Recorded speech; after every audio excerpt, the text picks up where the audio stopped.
Selamat siang siswa-siswi sekalian. Iya, Pak. Apa kabar kalian hari ini? Baik, Pak. Alhamdulillah ya. Baiklah, sebelum memulai pembelajaran kita pada hari ini, marilah kita berdoa secara bersama-sama. Aspar, tolong pimpin pembacaan doanya. Sebelum kita memulai pembelajaran pada siang hari ini, marilah kita menafaskan basmalah. Bismillahirrahmanirrahim. Baiklah, Bapak minta tolong buku-buku yang tidak berkenaan dengan pembelajaran kita pada hari ini dimasukkan ke dalam tas, agar kalian bisa fokus pada saat Bapak menyampaikan materi yang akan kita pelajari pada hari ini. Kita absen dulu. Muhammad Wildan, Hadir, Pak. Muhammad Aditya Aspar, Hadir, Pak. Nabila Setianingsih. Ini, Pak. Hadir semua ya? Tidak ada yang tidak hadir. Baiklah, minggu lalu kita telah mempelajari tentang hadis tentang menuntut ilmu. Coba Aspar, coba kamu bacakan hadis tentang menuntut ilmu. Baik, Pak, salah satu dalil tentang hadis menuntut ilmu itu adalah bunyinya thalabul ilmi fardhatun ala kulli muslimin, yang artinya menuntut ilmu itu merupakan kewajiban dari setiap muslim, Pak. Ya, bagus sekali, tepuk tangan dulu untuk Aspar. Baiklah, kita masuk pada materi kita hari ini, yaitu tentang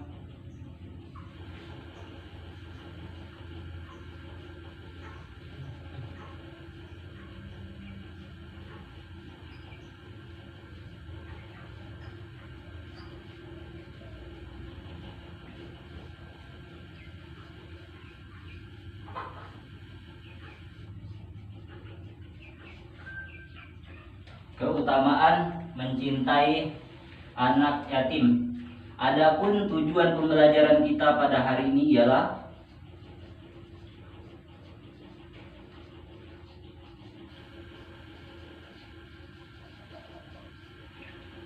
yang pertama, yaitu setelah mendengar penjelasan dari Bapak, kalian dapat memahami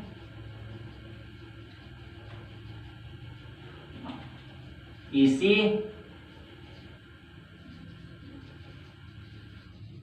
kandungan hadis tentang keutamaan mencintai anak yatim. Yang kedua, yaitu kalian mampu menjelaskan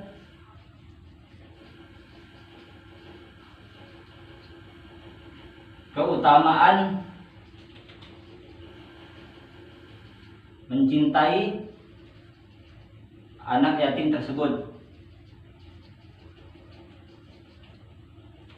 Ya, baiklah, kita mulai materi kita pada hari ini. Sebelumnya Bapak ingin tanya, apakah di antara kalian ada yang tahu apa itu anak yatim? Aspar, coba. Anak yatim itu adalah anak yang tidak ada orang tuanya, Pak. Ya, betul sekali. Bapak koreksi sedikit jawabannya ya. Anak yatim itu memang anak yang tidak ada orang tuanya, tapi tidak semuanya. Melainkan kalau anak yatim itu adalah anak yang sudah kehilangan salah satu orang tuanya, ya lebih khusus yaitu bapaknya atau ayahnya. Jadi anak yatim itu adalah anak yang kehilangan orang tua, yaitu ayahnya atau bapaknya. Dan anak yatim ini ada batas penyebutannya. Semisal anak tersebut kehilangan bapaknya, tapi usianya belum balik, maka masih bisa disebut anak yatim. Tetapi kalau usianya sudah balik, maka penyebutan anak yatim itu sudah tidak bisa disematkan kepada anak tersebut, sesuai dengan sabda Rasulullah SAW yang artinya tidak lagi disebut yatim anak yang sudah bermimpi atau balik. Baiklah, kita masuk pada materi kita yang hari ini, yaitu tentang keutamaan mencintai anak yatim. Salah satu hadis yang berkaitan tentang harusnya kita mencintai anak yatim adalah dari Ansal bin Sad qala Rasulullah sallallahu alaihi wasallam, ana wa kafilul yatimi fil jannati hakaza wa asra bisababati wal wusta farajal bainahuma syai'a. Artinya dari Sal bin Sa'd radhiyallahu anhu berkata, Rasulullah sallallahu alaihi wasallam bersabda, saya dan orang yang memelihara anak yatim itu ada dalam surga seperti beliau sambil mempraktekkan tangannya, beliau mengisyaratkan dengan jari telunjuk dan jari tengah serta merenggangkan keduanya. Artinya di sini ialah saya itu beliau, yaitu Nabi Muhammad SAW, dan yang memelihara di sini maksudnya itu bukan hanya sekedar mulut saja, oh saya mencintai anak yatim, tidak gitu, tapi dalam diaplikasikan dalam perbuatan seperti membinanya, memberi makan, menyekolahkan dan lain sebagainya. Barang siapa yang melakukan tersebut, maka beliau mengisyaratkan jarak beliau dengan orang tersebut ketika berada di surga ialah seperti jari telunjuk dan jari tengah jauhnya. Sampai di sini paham? Wildan paham, Wildan? Saking sayangnya Allah kepada anak yatim itu diturunkannya dalam firman surah Al-Baqarah ayat 220. Bismillahirrahmanirrahim. Fid dunya wal akhirah wa yas'alunaka 'anil yatama qul islahul lahum khair wa inna tuhalituhum fa ikhwanukum wallahu ya'lamu mufsida minal muslih walau sya'allahu la'anatakum innallaha azizun hakim. Artinya tentang dunia dan akhirat, mereka menanyakan kepadamu Muhammad tentang anak-anak yatim. Katakanlah, memperbaiki keadaan mereka adalah baik, dan jika kamu mempergauli mereka, maka mereka adalah saudara-saudaramu. Allah mengetahui orang yang berbuat kerusakan dan yang berbuat kebaikan. Dan jika Allah menghendaki, niscaya Dia datangkan kesulitan kepadamu. Sungguh Allah Maha Perkasa dan Maha Bijaksana. Artinya, di antara hadis dan ayat ini terdapat keterkaitan bahwa memelihara anak yatim dan berbuat baik kepada anak yatim itu sangat dianjurkan oleh Allah melalui firman-Nya di dalam Al-Quran dan disabdakan oleh Rasulullah di dalam hadis tersebut. Sampai di sini paham? Paham, Pak. Baiklah. Pertama kita bahas sesuai tujuan pembelajaran kita, yaitu isi kandungan hadis tersebut. Jadi hadis tersebut menjelaskan bahwa memberikan motivasi untuk kita agar peduli terhadap anak yatim. Orang yang peduli terhadap anak yatim dengan cara memeliharanya akan memperoleh kedudukan yang tinggi, yaitu berada di surga bersama Nabi Muhammad SAW. Layaknya jari telunjuk dan jari tengah. Jadi isi kandungan hadis ini adalah bahwa untuk memotivasi kita agar kita peduli terhadap anak yatim, memelihara. Arti memelihara di sini, di dalam hadis ini dijelaskan bahwa tidak hanya sekedar omongan, tapi harus diaplikasikan dalam perbuatan. Seperti kita memeliharanya itu menyekolahkannya, memberinya makan, membantunya dalam berbagai kesulitan. Karena mengapa sangat ditekankan, sehingga Rasulullah SAW bilang, beliau mengisyaratkan orang yang masuk surga dengan memelihara anak yatim ialah jarak beliau antara orang tersebut bagaikan jarak antara jari telunjuk dan jari tengah. Jadi siswa-siswi sekalian bisa bayangkan bagaimana jarak jari telunjuk dan jari tengah. Ini sangatlah dekat. Bahkan kalau manusia berdekatan di antara jarak ini, mungkin bisa dilihat tidak ada jarak. Saking dekatnya kita dengan Nabi Muhammad SAW ketika di surga dengan cara memuliakan atau memelihara anak yatim ini. Dan di sini pastilah kita semua mau bahwa siapa yang tidak mau masuk surga, kan? Ada yang tidak mau masuk surga? Tidak mau.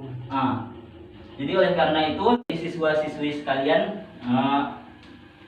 asbabul wurud atau sebab turunnya dari hadis yang Bapak bacakan tadi ialah terdapat seorang laki-laki datang kepada Nabi Muhammad SAW untuk mengeluhkan kekerasan hatinya. Nabi pun bertanya padanya, sukakah kamu jika hatimu menjadi lunak dan kebutuhanmu dapat terpenuhi? Jawaban orang tersebut, suka ya Rasulullah. Dan bagaimana caranya? Lalu Nabi pun menjawab, maka kasihilah anak yatim dengan mengusap mukanya serta berilah makan dari makananmu, maka niscaya hatimu menjadi lunak dan kebutuhanmu dapat terpenuhi. Dari asbabul wurud ini keluarlah hadis yang diucapkan oleh Rasulullah SAW. Baiklah, kita lanjut ke pembahasan kita yang kedua, yaitu keutamaan dari mencintai anak yatim. Kalau tadi kita sudah membahas tentang hadis yang menganjurkan kita untuk mencintai anak yatim, dan dari hadis tersebut para ulama memaparkan keutamaan mencintai anak yatim. Kata yatim disebutkan sebanyak 23 kali di dalam Al-Quran, yaitu 8 dalam bentuk tunggal, 14 dalam bentuk jamak, dan 1 dalam bentuk dua atau musanna. Jadi kalau sudah disebutkan dengan sebagai banyak ini, maka sangatlah besar keutamaannya. Yang pertama, keutamaan dari mencintai anak yatim tersebut ialah meraih peluang menjadi teman Rasulullah SAW di surga. Seperti yang sudah dijelaskan dalam hadis tadi, bahwa orang yang memelihara anak yatim dengan beliau pada saat di dalam surga, jaraknya antara jari telunjuk dan jari tengah. Bahkan saking dekatnya, jikalau pandangan mata manusia, maka ini tidak akan ada jaraknya. Jadi kalau kita memelihara anak yatim, keutamaan yang pertama yang kita dapat ialah kita dapat meraih peluang menjadi teman Rasulullah SAW di surga nanti. Dan yang kedua yaitu pengasuh anak yatim dijamin masuk surga. Kalaupun pemelihara anak yatim tidak dapat menjadi teman Rasulullah SAW di surga karena mungkin tidak memenuhi persyaratan yang ideal, ia akan tetap dijamin masuk surga. Karena sesuai sabda Rasulullah SAW, orang yang memelihara anak yatim di kalangan umat muslimin, memberikannya makan dan minum, pasti Allah akan masukkan ke dalam surga, kecuali ia melakukan dosa yang tidak bisa diampuni. Jadi pengasuh anak yatim ini dijamin masuk surga.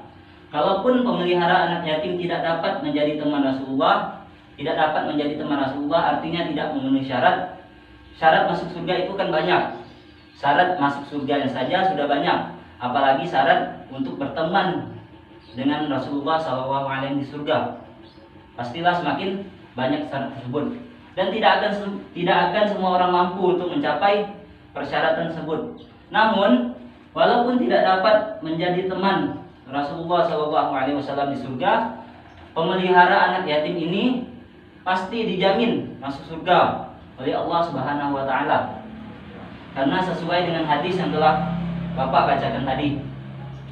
Baiklah, yang ketiga kita lanjut, memperoleh pertolongan dari Allah Subhanahu wa Ta'ala. Menolong anak-anak yatim dalam berbagai bentuk kepedulian nyata merupakan ibadah yang akan mendatangkan pertolongan Allah. Sesuai dengan sabda Rasulullah SAW yang artinya, barang siapa yang menghilangkan kesusahan orang mukmin di dunia, maka Allah akan menghilangkan kesusahannya di dunia dan akhirat. Barang siapa yang meringankan kesulitan orang mukmin di dunia, maka Allah akan meringankan kesulitannya di dunia dan di akhirat. Dan barang siapa yang menutup aib orang muslim di dunia, maka Allah akan menutupi aibnya di dunia dan di akhirat. Allah akan menolong hambanya selama hamba itu menolong saudaranya. Artinya jika kita peduli terhadap anak yatim atau memelihara anak yatim tersebut, artinya kita sudah menolong mereka. Kita memberikan mereka makanan, misalnya pakaian, membantunya dalam segala kesulitan, maka kita sudah menolong mereka. Dan disebutkan di atas tadi bahwa apabila kita mempergauli, artinya kita bersekutu atau berkumpul dengan mereka, maka mereka bisa disebut dengan saudara-saudara kita. Artinya jikalau mereka saudara-saudara kita sesama muslim, artinya kita sudah menolong kesulitan mereka. Dan dengan menolong kesulitan mereka ini, maka Allah juga akan menolong kesulitan yang kita hadapi, baik di dunia maupun di akhirat. Sampai di sini paham? Paham, Pak. Gildan? Paham Milen? Paham Pak. Baiklah, kita lanjut yang terakhir, yaitu menghindarkan dari siksa akhirat. Memelihara atau mengasuh anak yatim adalah kewajiban yang tegas, sangat tegas. Allah perintahkan melalui ayat-ayatnya dan sabda Rasulullah SAW yang diutusnya turun ke dunia. Dan sabda Rasulullah SAW berbunyi yang artinya, demi yang mengutusku dengan hak, Allah tidak akan menyiksa pada hari kiamat nanti orang yang menyayangi anak yatim, lemah lembut pembicaraan dengannya, menyayangi keyatimannya dan kelemahannya. Artinya di hadis ini dijelaskan bahwa jikalau kita menolong anak yatim, peduli terhadapnya, maka Allah akan senantiasa tidak akan menyiksanya pada hari kiamat kelak. Mengapa? Karena jikalau kita menyayangi anak yatim, lemah lembut berbicara terhadapnya, tidak kasar, dan menyayangi keyatimannya, artinya dengan kekurangannya orang tua satu itu, kita tetap menyayangi anak tersebut, dan dengan kelemahannya, artinya kita menerima seluruh kekurangan yang berada pada anak yatim tersebut, maka Allah akan menghindarkan kita dari siksa di akhirat. Sampai di sini paham?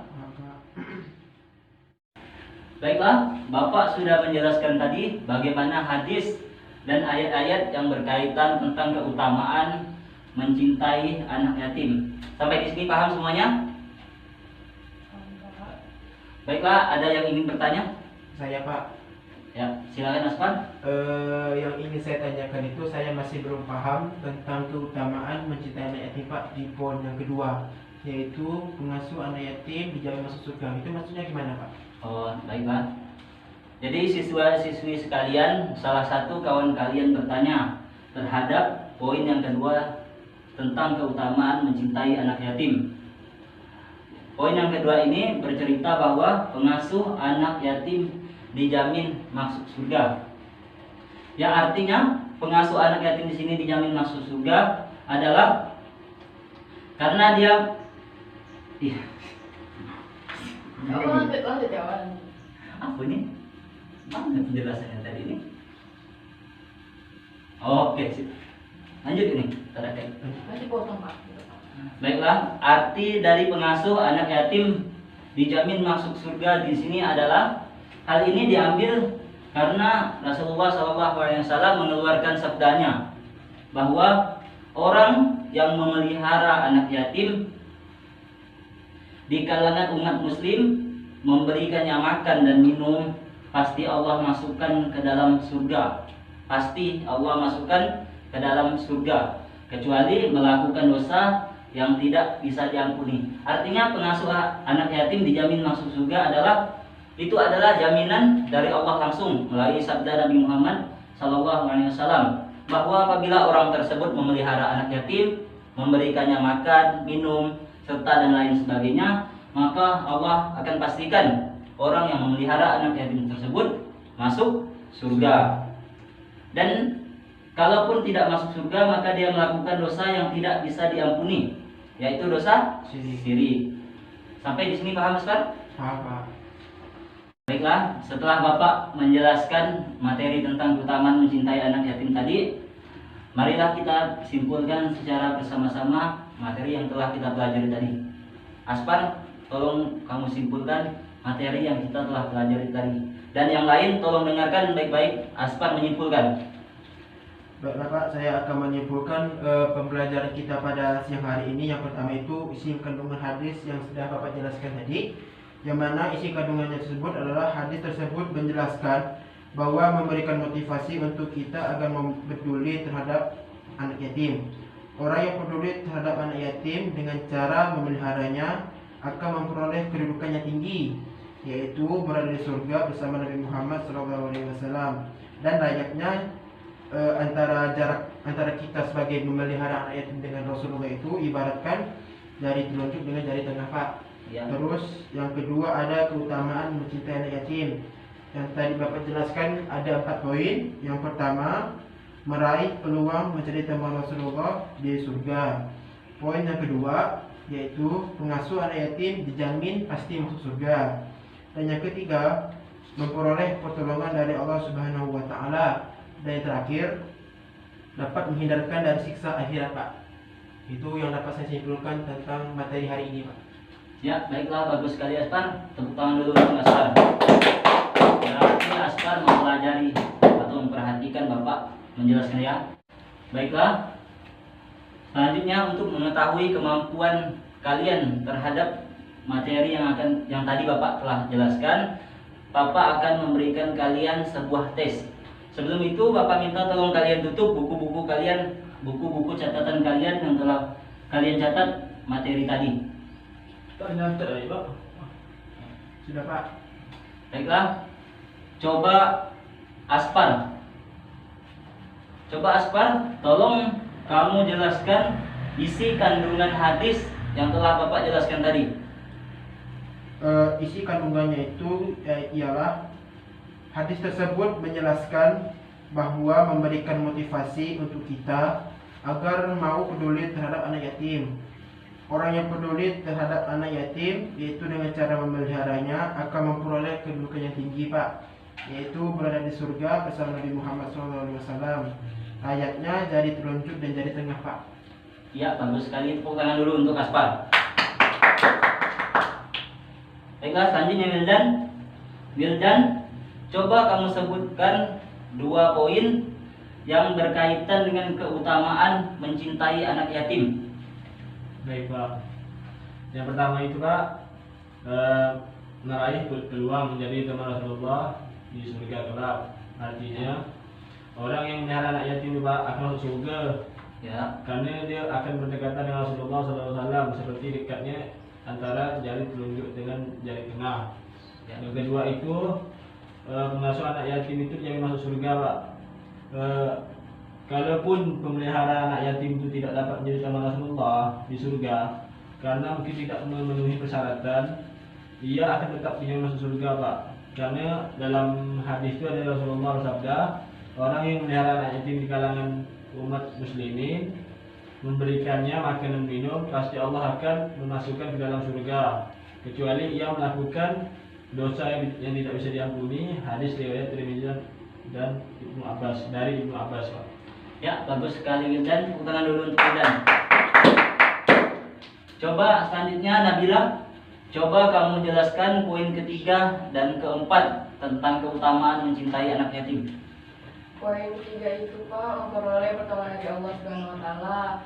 Menolong anak-anak yatim dalam berbagai bentuk kepedulian nyata merupakan ibadah yang akan mendatangkan pertolongan Allah.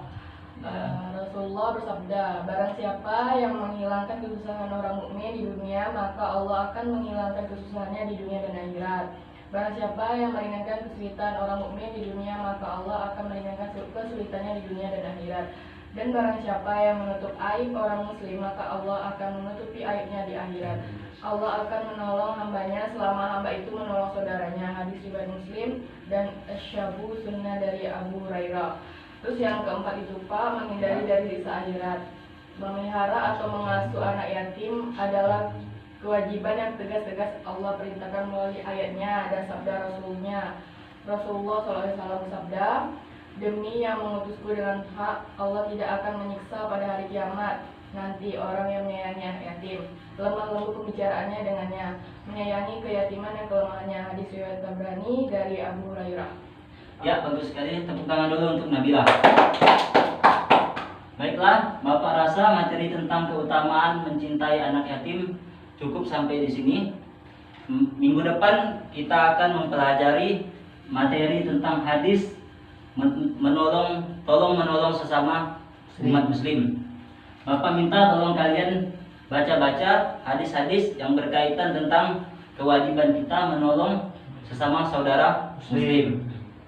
Baiklah, sebelum kita mengakhiri pembelajaran kita pada hari ini, marilah kita bersama-sama mengucapkan hamdalah. Alhamdulillahirabbil alamin. Kurang lebihnya Bapak mohon maaf. Wassalamualaikum warahmatullahi wabarakatuh. Waalaikumsalam warahmatullahi taala wabarakatuh.